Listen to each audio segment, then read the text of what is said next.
Salve, selamat pagi. Pada kesempatan kali ini saya akan menjelaskan tentang sejarah proses lahirnya Pancasila. Pendahuluan, Pancasila merupakan cerminan cita-cita luhur yang tertanam dalam budaya dan peradaban bangsa Indonesia. Bukan sekedar daftar frasa, Pancasila memegang peranan penting dalam kehidupan berbangsa dan bernegara sebagai landasan negara.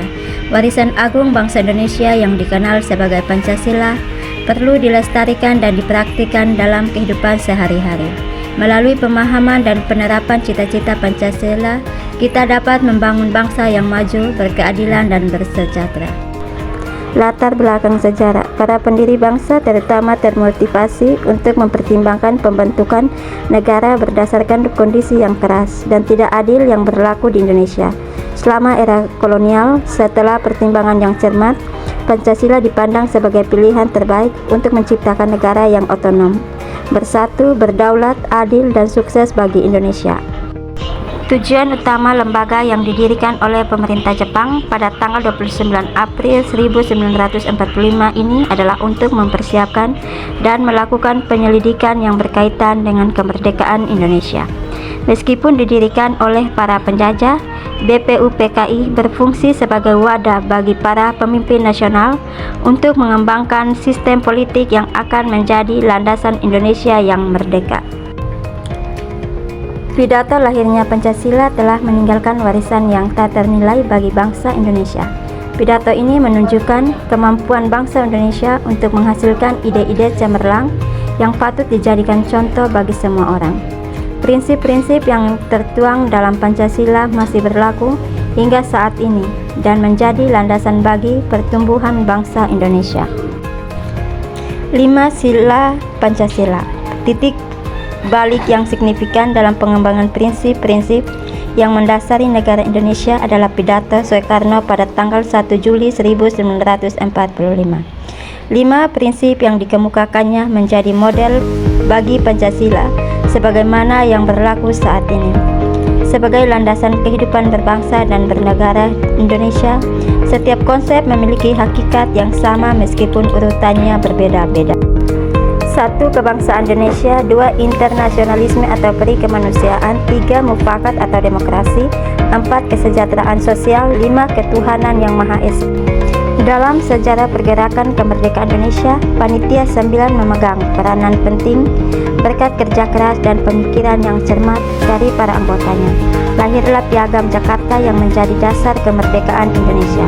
Selanjutnya, Piagam Jakarta direvisi menjadi pembukaan Undang-Undang Dasar 1945 sebagaimana yang berlaku saat ini. Perubahan Piagam Jakarta. Perubahan rumusan sila pertama Piagam Jakarta menjadi keutuhan yang Maha Esa merupakan keputusan yang sangat bijaksana. Keputusan ini menunjukkan bahwa para pendiri bangsa memiliki visi yang jauh ke depan untuk membangun negara yang bersatu, berdaulat, adil, dan makmur. Nilai-nilai toleransi dan keberagamaan yang terkandung dalam sila pertama ini merupakan modal sosial yang sangat berharga bagi bangsa Indonesia. Pengesahan Pancasila. Setelah melalui proses konseptualisasi yang panjang yang melibatkan beberapa pemangku kepentingan, Pancasila akhirnya disetujui sebagai dasar negara Indonesia. Sehari setelah proklamasi kemerdekaan Indonesia, tepatnya pada tanggal 18 Agustus 1945. Panitia Persiapan Kemerdekaan Indonesia atau PPKI melakukan pengesahan tersebut. Dukungan PPKI terhadap Pancasila menandai perubahan sejarah yang sangat penting bagi rakyat Indonesia sebagai landasan negara.